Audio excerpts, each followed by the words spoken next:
오늘 본문의 말씀을 가지고 고린도에서 바울의 사역이라는 제목으로 함께 말씀 나누도록 하겠습니다.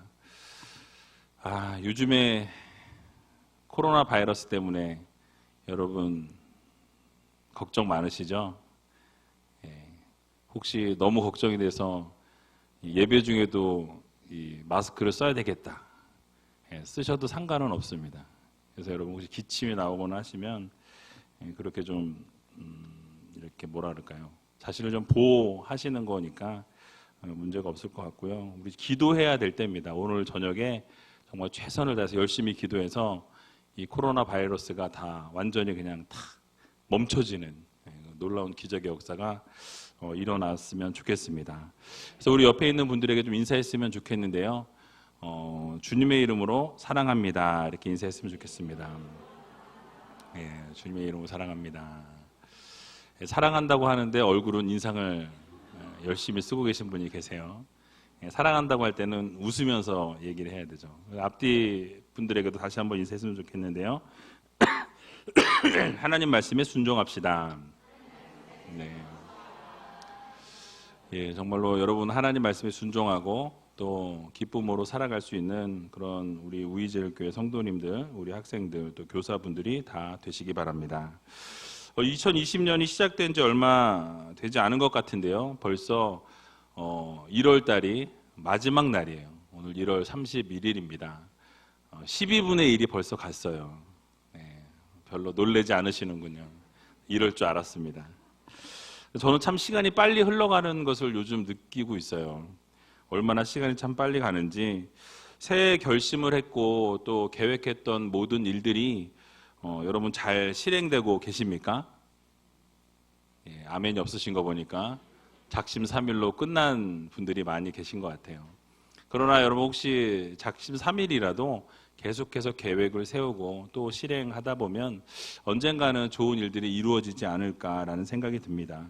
그래서 여러분 하나님의 뜻 가운데서 하나씩 이루어 가다 보면 2020년이 마무리되는 그 순간에, 그 시간이 되었을 때 내가 정말 한 해를 잘 살았구나, 정말 한 해를 하나님 앞에 귀한 삶을 올려드렸구나 라는 그런 마무리를 할 수 있는 우리 교사 선생님들과 우리 성도님들, 또 우리 학생들이 다 되시기 바랍니다. 2주 전에 말씀을 드린 것을 생각해 보면 지난주에 구정 명절이었기 때문에 예배를 못 드렸고요. 2주 전에는 하나님의 말씀에 사로잡혔던 바울이 예수는 그리스도시다라는 이 선포를 했다라는 말씀을 드렸습니다.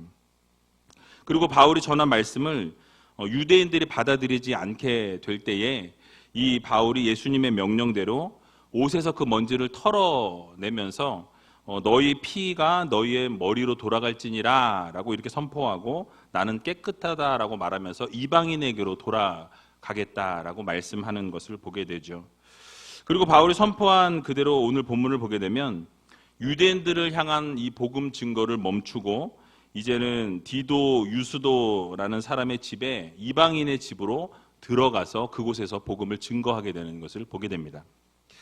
그런데 대부분의 유대인들은요, 이 바울이 전하는 복음을 거의 다 배척했던 것을 우리는 계속 사도행전을 보면서 우리가 깨달았던 부분입니다.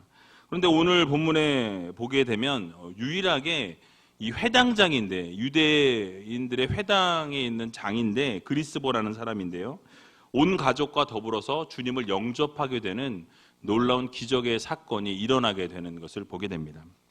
이런 회당장 그리스보의 회심이 많은 유대인들에게 아마 영향을 미쳤을 거예요. 본문에 나오고 있지는 않지만 이 회당장 한 사람의 변화로 말미암아서 수많은 유대인들이 돌아오게 되고요.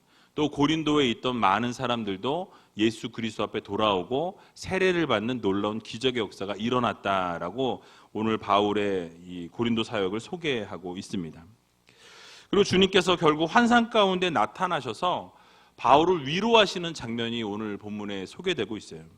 그리고 바울을 위로하시고 격려하시면서 이 고린도에서 말씀을 증거해라, 담대하게 증거해라, 두려워하지 말아라, 내가 너와 함께 하겠다라고 말씀하시면서 이 바울을 위로하시고 격려하시는 모습이 오늘 본문에 또 그려져 있습니다. 두려워하지 말고 잠잠히 말하지 말고 복음을 담대하게 증거하라라는 이 명령을 하시는 것을 볼 때에 결국 이 바울은 그 예수 그리스도의 그 말씀 앞에 그 말씀대로 순종하는 것을 보게 되죠. 결국은 1년 반이라는 긴 시간 동안 이 고린도에서 하나님의 말씀을 증거하게 되고요. 결국 그것을 통해서 수많은 기적과 역사가 일어나게 되는 것을 보게 됩니다. 자, 그렇다면 오늘 본문에서 우리들에게 하나님께서 주시는 교훈이 무엇인지를 같이 한번 생각해 보는 시간을 갖기를 원합니다. 오늘 본문 7절을 보게 되면요, 이렇게 말씀을 시작하고 있는데요, 우리 같이 한번 7절 읽어보도록 하겠습니다. 거기서 옮겨 하나님을 공경하는 디도 유스도라 하는 사람의 집에 들어가니 그 집이 회당 옆이라. 아멘. 자, 바울은 어느 곳에 가든지 복음을 증거하는 일에 최선을 다하는 것을 볼 수가 있습니다. 그러나 유대인들이 그 복음을 받아들이지 않게 되고요, 그 복음을 증거하는 것을 늘 회방하는 것을 보게 되죠. 그럴 때 그 회당으로부터 자리를 오늘 보니까 옮겼다라고 말씀하고 있습니다. 이 말씀 그대로 유대인들이 복음을 받아들이지 않게 될 때에 하나님의 계획 안에 있었던 이 디도 유스도라는 이 사람 집으로 바울이 들어가서 복음을 증거하게 됩니다. 즉, 회당에서 복음을 받아들이지 않게 될 때 앞에서 말씀드린 것처럼 예수님이 하라고 하신 대로 옷을 다 떨어버리고, 그리고 회당에서부터 나와서 이 유스도라는 사람, 디도 유스도라는 사람의 집으로 들어가게 되죠. 복음에 증거되어지는 장소가 바뀌게 되는 것을 볼 수 있습니다. 그런데 디도 유스도라는 사람에 대해서 이야기하면서 오늘 뭐라고 소개하고 있냐면요, 하나님을 어떻게 하는 사람? 공경하는 사람이라고 이렇게 소개하고 있습니다. 아이러니하게도요, 유대인들은 스스로 하나님의 백성이라고 이야기합니다. 하나님의 선민이라고 이야기한다는 거예요. 하나님의 놀라우신 사랑을 덧입고 살아가는 자들이라고 스스로들이 이야기를 하는 사람들이 바로 유대인들이었다라는 것이죠. 그러나 그들이 어떻게 했습니까? 하나님을 증거하고 예수 그리스도를 증거하는 바울을 대적하고 바울을 늘 회방하는 사람들로 서 있었다라는 거예요. 하나님을 공경하지 않았다라는 것이죠. 반면에 이 이방인이라는 신분을 가지고 있으면서도 오히려 하나님을 공경하고 말씀대로 살려고 노력했던 사람이 오늘 그려지고 있습니다. 바로 유스도, 디도 유스도라는 사람이에요. 여러분, 우리의 모습은 어떻습니까? 우리도 혹시 하나님의 자녀라고 이야기하고 하나님의 백성이라고 이야기하면서 혹시 하나님의 말씀을 회방하면서 살아가고 있지는 않은지, 하나님이 기뻐하시는 모습으로 서 있어야 하고 하나님 말씀대로 순종해야 함에도 불구하고 순종하지 못하고 말씀대로 살지 못하고 오히려 말씀의 걸림돌로 살아가고 있지는 않은지 우리 자신을 좀 돌아볼 필요가 있다라는 것입니다. 우리가 하나님을 공경하고 하나님을 늘 예배하고 하나님을 찬양하고 하나님 말씀 가운데 거한다라고 이야기하면서 우리의 삶을 돌아보면 오히려 하나님이 공경받으실 만한 것들을 이렇게 막고 있는 그런 걸림돌이 되고 있지는 않은지 우리 자신을 좀 돌아볼 필요가 있다라는 말씀이죠. 그래서 하나님의 자녀라고 말들을 하면서 하나님을 공경하지 아니하고 또 하나님을 두려워하지 아니하고 내 마음대로 내가 하고 싶은 대로 살아가고 있지는 않은지 우리 자신을 좀 오늘 이 시간, 이 밤에 돌아보는 시간이 되었으면 좋겠습니다.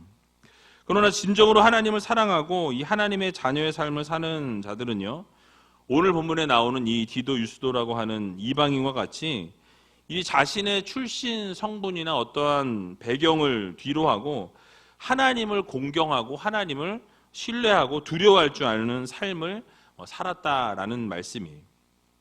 게다가 그의 집이 어디라고 말씀하죠? 회당 바로 옆이라고 말씀합니다. 바로 옆에 살았다라는 거예요. 여러분, 이것은요, 뭐라 그럴까요? 하나님의 말씀을 정말로 사모하고자 하는, 그래서 하나님의 말씀을 사랑해서 그 회당에서 말씀이 선포되는 회당 바로 옆에다가 집을 얻었다라는 것이죠. 그러니까 경건함을 암시합니다. 왜냐하면 하나님을 공경하는 사람이었기 때문에 하나님의 말씀을 사모했고요. 그래서 하나님의 말씀을 사모했기 때문에 하나님의 말씀을 사모할 수 있는 그 회당 옆에다가 집을 얻어서 그 말씀을 배우기에 힘쓰고 늘 회당에서 전해지는 말씀을 듣기 위해서 최선을 다했다라는 것을 우리가 알 수 있습니다.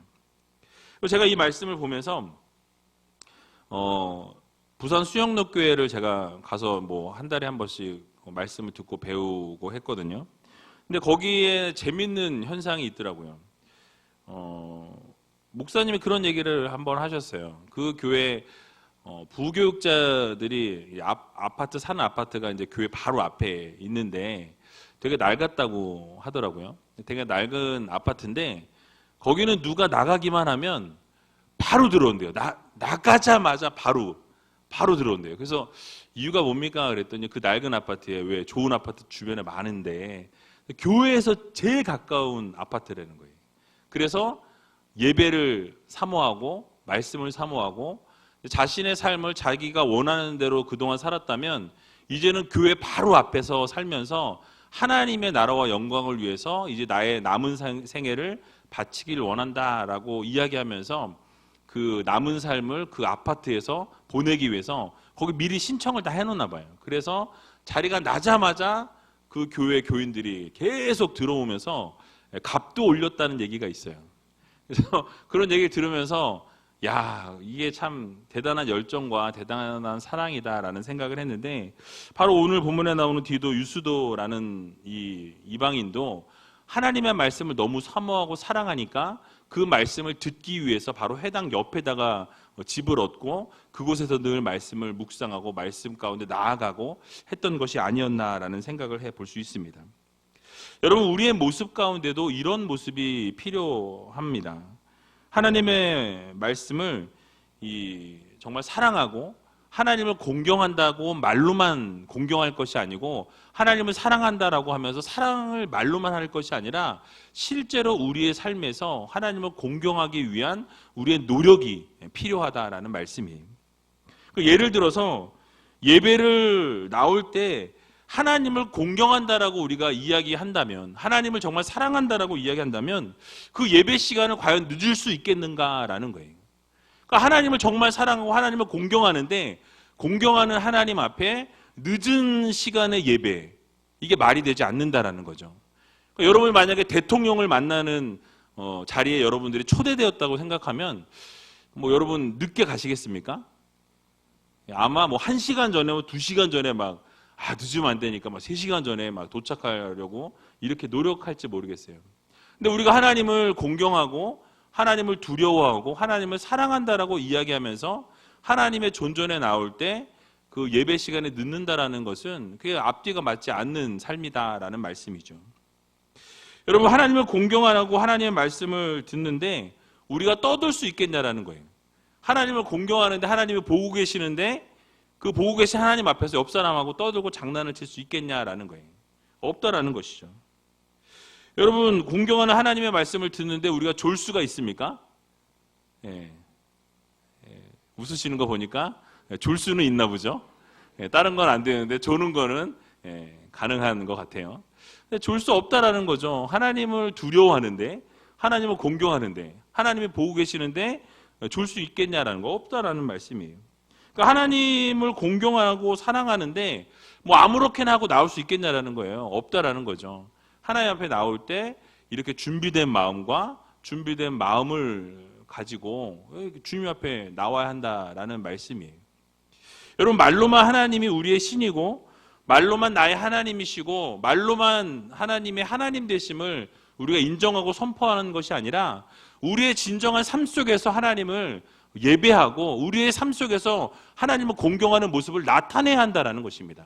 그래서 우리가 정말 하나님을 사랑한다라고 한다면, 우리가 하나님을 공경하는 하나님의 자녀고 백성이라고 한다면 정말 하나님을 공경하는 모습을 우리가 하나님 앞에서 올려드려야 한다는 말씀이죠.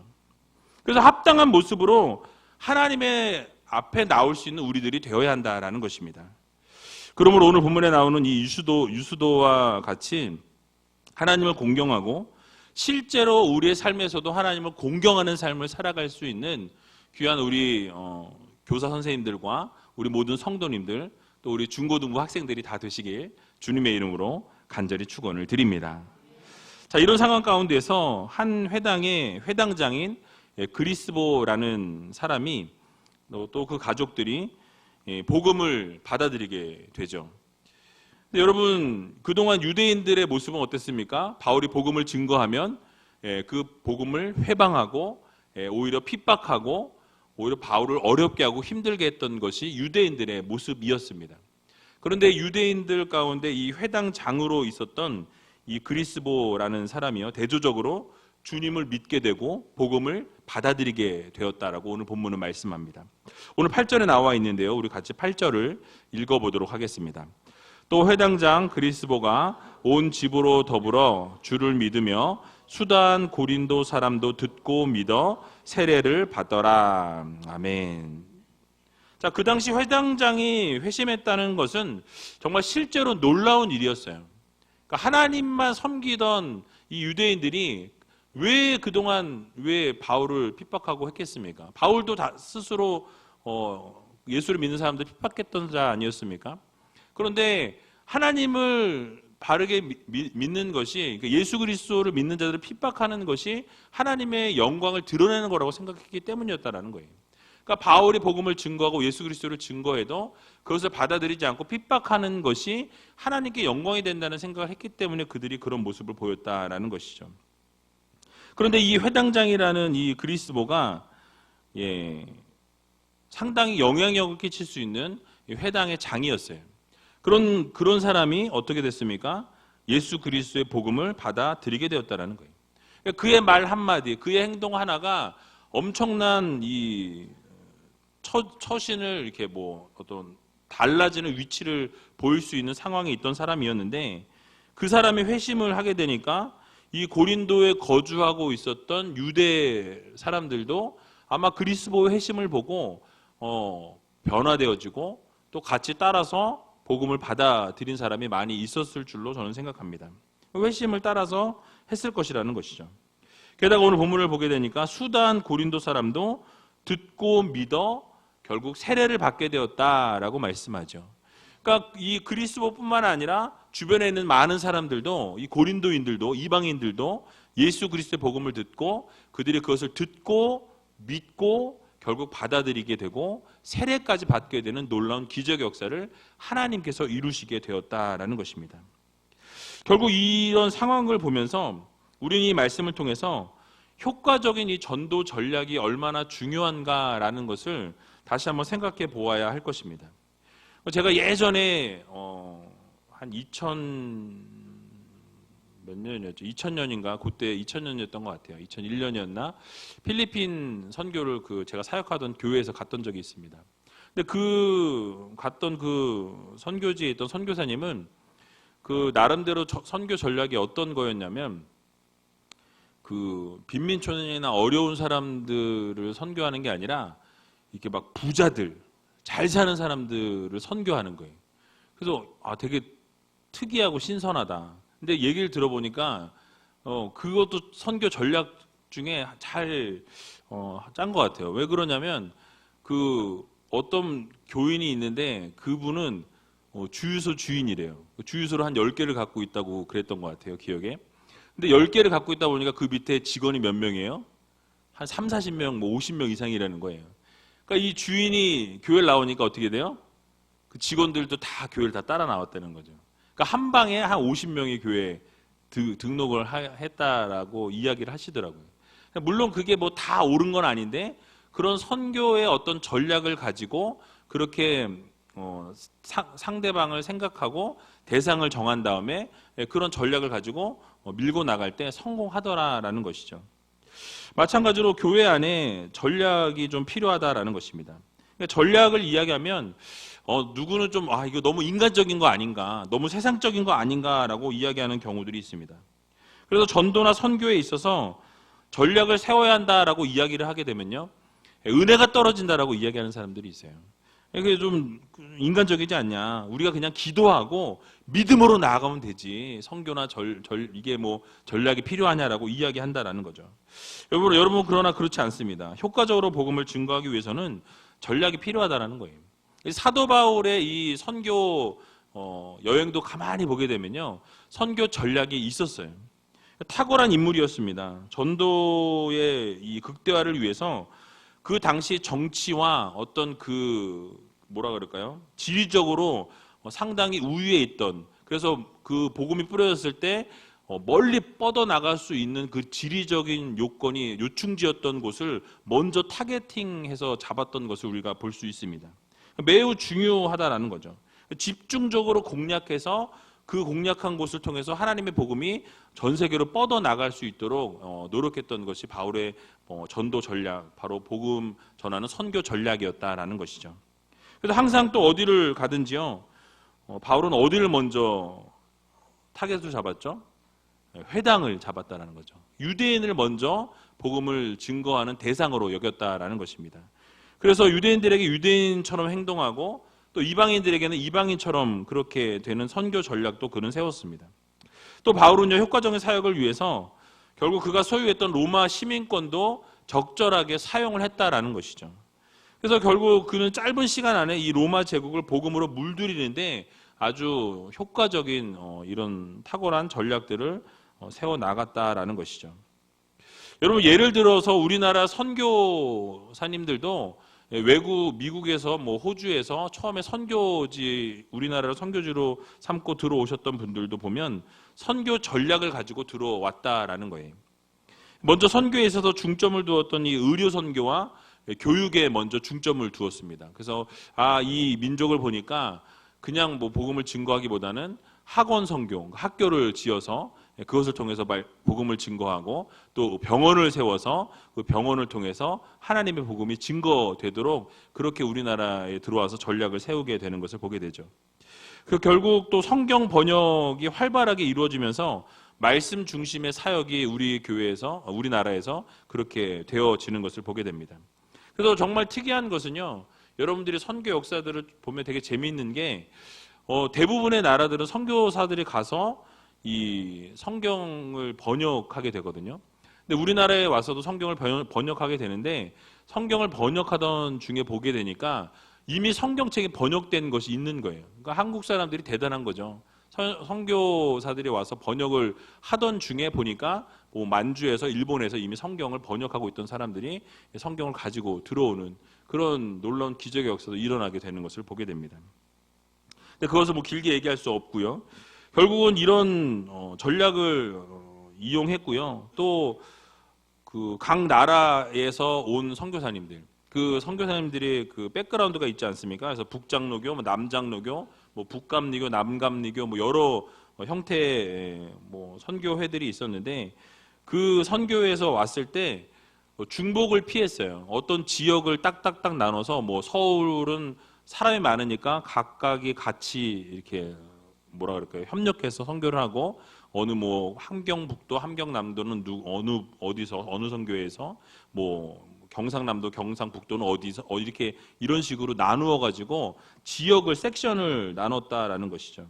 그래서 그것을 통해서 한국 선교의 초기에 이 분할 협정을 이루어서 그래서 여러분 어디 강화도인가요? 어디 가면은 이렇게 그 장로교가 발달해 있고 어디 가면은 성결교가 발달해 있고 이제 그런 특징들이 좀 있어요. 그거 제가 지역은 제가 기억을 정확하게 못 하겠는데 어쨌든 지역마다 선교지를 분할해서 했기 때문에 분쟁이나 이런 것이 없이 교회가 상당히 빠르게 성장하고 회복되는 것을 보게 되죠. 그래서 한국 선교의 초기 선교를 보면 이 네비우스 선교 전략이라는 것을 가지고 우리를 또 선교하는 것을 보게 됩니다. 그래서 사경회나 성경 공부를 중심으로 해서 이 사역을 세워 나갔고요. 또 한국 사람들이 스스로 자립하고 자치할 수 있도록, 자전할 수 있도록 원칙을 세웠다라는 것이죠. 결국 제가 길게 얘기했지만 이러한 모든 복음을 증거하는 데는 전략이 필요하다라는 거예요. 복음을 증거할 때 많은 결실을 우리가 맺기 위해서는 이 전략, 근데 인간적인 것을 말씀드리는 게 아니라 정말 하나님의 뜻에 맞는, 하나님이 기뻐하시는 이런 전략들을 우리가 세워나갈 때 그것이 시너지 효과가 돼서 아름답게 이렇게 복음이 폭발적으로 세워져 나갈 수 있다라는 것을 말씀드리는 것입니다.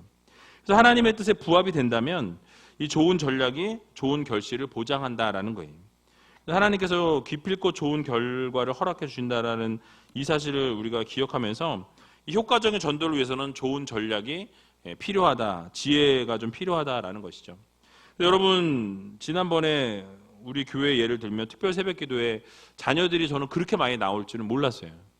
정말 지금 생각해도 막 가슴이 뛰는 76명이라는 자녀들이 함께 나와서 예배하고 완주했던 것이 63명이라는 거. 제가 어디 가서 막 자랑해요. 막 우리 교회가 이랬다, 막 자랑합니다.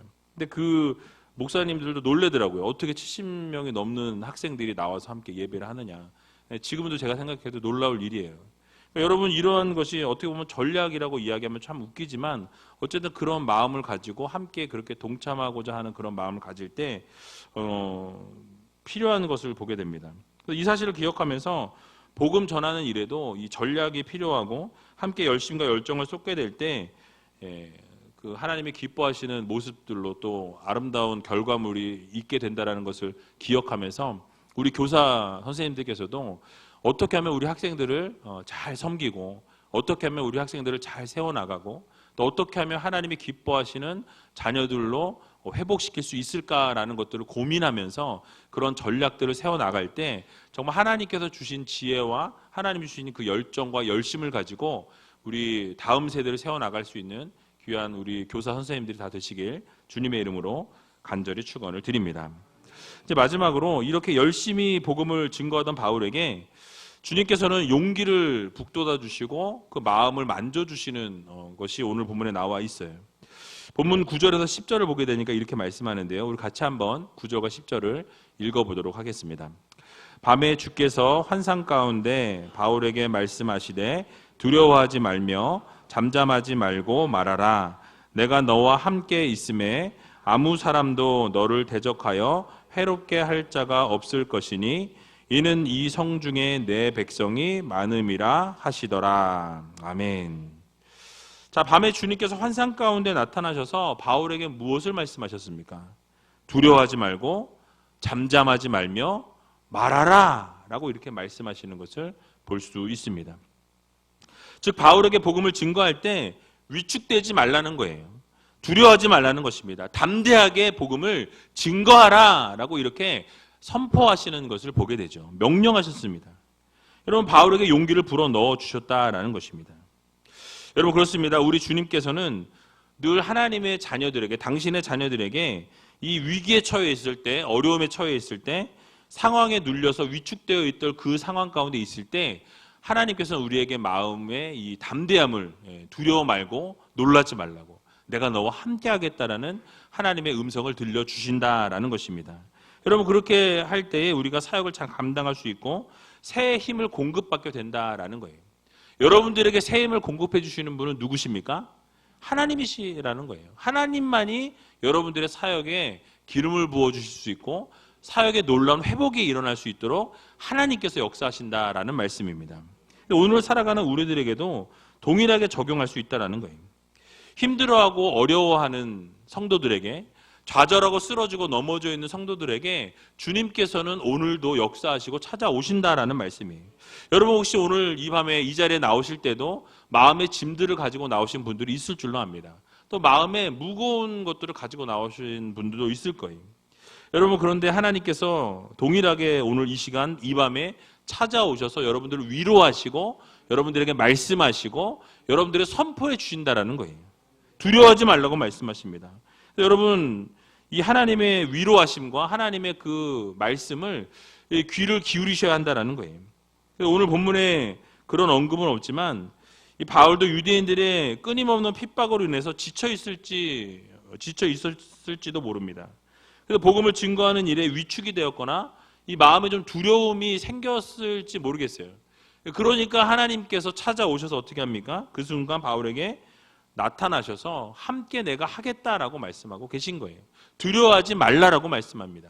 그리고 복음을 증거할 때 담대하게 말하라 라고 이렇게 하나님이 명령하시면서 용기를 북돋아 주시고 그 마음을 위로하시는 것을 볼 수 있다라는 것이죠. 여러분, 이 얼마나 위로가 되고 큰 힘이 되는 말씀입니까?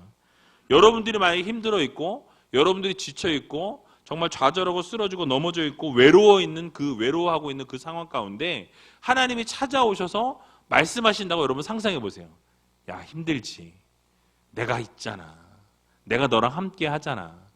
내가 너 두렵지 않게 해줄게. 무섭지 않게 해줄게. 나를 봐. 하나님이 이렇게 막 말씀하시는데 귀에서 막 쩌렁쩌렁 막 울린다고 생각해 보세요. 어떠실 것 같아요? 예? 다 남 얘기인가요? 남 얘기지 뭐. 나는 그런 경험이 없어서. 근데 여러분 좀 그런 욕심을 좀 가지셨으면 좋겠어요.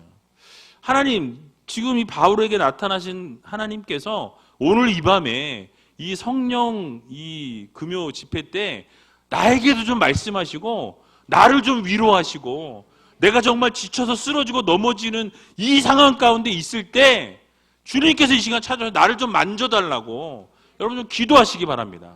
하나님께서 그걸 들으시고 여러분들의 마음을 회복시켜 주신다라는 거예요.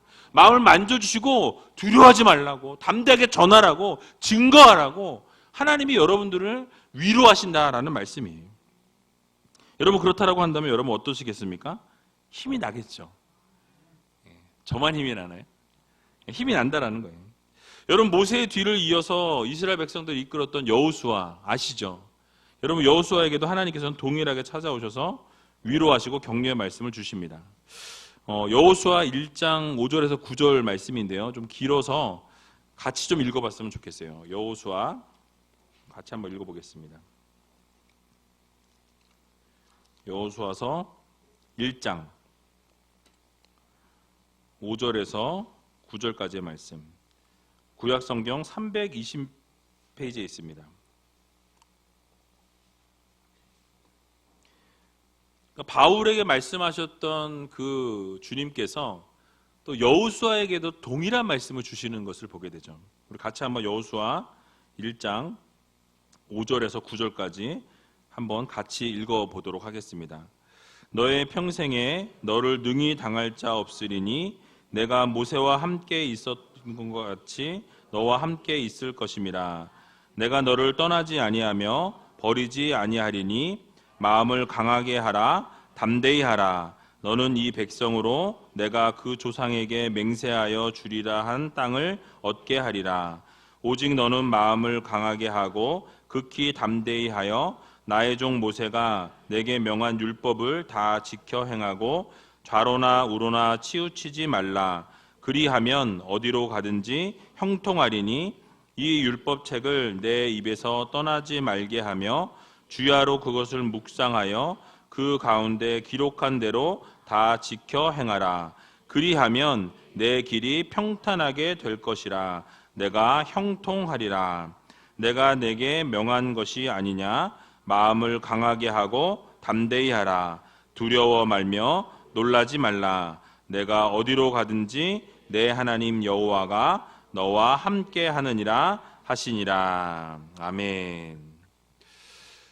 자, 여러분, 여호수아에게 나타나신 그 하나님의 마음이 좀 느껴지십니까? 지금 두려워서 내가 이스라엘 백성들을 이끌어갈 만한 자질도 없고 능력도 없고 어떤 아무것도 없는 그런 자존감이 아주 바닥에 떨어져 있는 이 여호수아에게 하나님이 찾아오셔서 해주신 말씀이에요. 그러니까 능히 너를 당할 자가 없다라고 말씀하시면서 자존감을 막 뿜뿜 해주시는 거예요. 막 높여주시는 거예요. 여러분 어떨까요? 지금 나는 아무것도 할 수 없어. 나는 이스라엘 백성들 끌어가기엔 나는 너무 부족해. 나는 너무 연약해. 나는 아무것도 할 수 없는 사람입니다. 라고 이렇게 하고 있는 여호수아에게도 하나님께서는 찾아오셔서 아니라는 거예요. 넌 할 수 있다고. 마음을 강하게 하고 담대히 하라. 두려워 말며 놀라지 말라. 내가 너와 함께하리라 라고 말씀하고 있습니다. 동일하게 그 하나님께서 바울에게서 말씀하신 하나님이 여호수아에게 말씀하신 그 하나님이 오늘 이 밤에 여러분들에게도 동일하게 말씀하신다는 사실이에요. 그러니까 하나님께서 평생에 너를 능히 당할 자가 없어. 내가 너와 함께 해줄게. 두려워하지 마. 놀라지 마. 내가 너와 함께하면 모든 것을 이길 수 있어. 단지 내 말 안에, 내 말씀 안에 거하라는 거예요. 내 말씀을 주야로 묵상하라는 거예요. 말씀과 동행하라는 것입니다. 하나님과 함께하면 하나님께서 그 모든 것을 이루어주신다라고 약속의 말씀을 우리들에게 주고 계신다라는 거예요. 고린도에서 힘들게 사역하고 있던 바울에게 말씀하신 것처럼 모세의 뒤를 이을 수 없었던 여호수아에게 말씀하신 것처럼 오늘 이 밤에도 동일하게 여러분들에게 말씀하십니다. 여러분 힘드십니까? 어려우십니까? 좌절하는 가운데 있습니까? 실망한 가운데 있습니까? 외로우십니까? 두려우십니까? 여러분 이 말씀을 여러분 묵상하시기 바랍니다. 그 말씀 묵상하시면 하나님이 나에게 이렇게 담대하라고 말씀하시는구나. 나와 함께 하시겠다고 약속하시는구나. 정말 나를 능히 당할 자가 없다라고 말씀하시는구나. 얼마나 힘이 났나라는 말씀이에요. 여러분 어려울 때마다 든든하고 뿌듯하고 힘이 넘쳐나게 된다라는 말씀이죠. 여러분 오늘 이 밤에도 하나님께서는요 여러분과 함께 하시기 원하십니다. 말씀하시기 원하세요. 그리고 말씀을 여러분들이 듣기를 원하십니다. 그래서 여러분 우리는 그 든든한 하나님이 계시기 때문에 우리는 하나님을 전적으로 의지할 수 있는 그런 성도들이 되어야 합니다. 여러분 결국 바울은요 하나님께서 그렇게 위로하시고 말씀하실 때에 결국 바울이 힘을 내어서 그 고린도에서 1년 6개월이라는 시간 동안 하나님의 복음을 아주 멋지게 증거하는 것을 보게 되죠. 여러분 그것은 바울의 힘이 아니었습니다. 누구의 힘이에요? 전능하신 하나님의 힘이에요. 지금 오늘을 살아가는 우리들에게도 하나님이 힘 주시면 가능합니다. 하나님이 능력 주시면 가능합니다. 여러분은 할 수 없다고 해서 나자빠져 있고 할 수 없다고 해서 쓰러져 있을지라도 하나님이 오늘 이 시간 찾아오셔서 여러분을 회복시키시면 가능하다라는 사실이에요. 여러분 이 사실을 기억하셔서 하나님이 함께 하셨고 하나님이 힘 주셨고 도우셨기에 가능하다라는 이 사실을 여러분 모두 믿으시고 우리에게 사명 주신 하나님, 정말 여러분 이 다음 세대를 책임지라고 맡겨주신 사명, 정말 이게 아무나한테 주는 사명이 아니에요. 정말 대단한 사명을 하나님이 주신 것입니다. 사명을 감당할 때 때로는 힘들 수 있어요. 지긋지긋하게 말 안 듣는 애들이 있을 수 있거든요.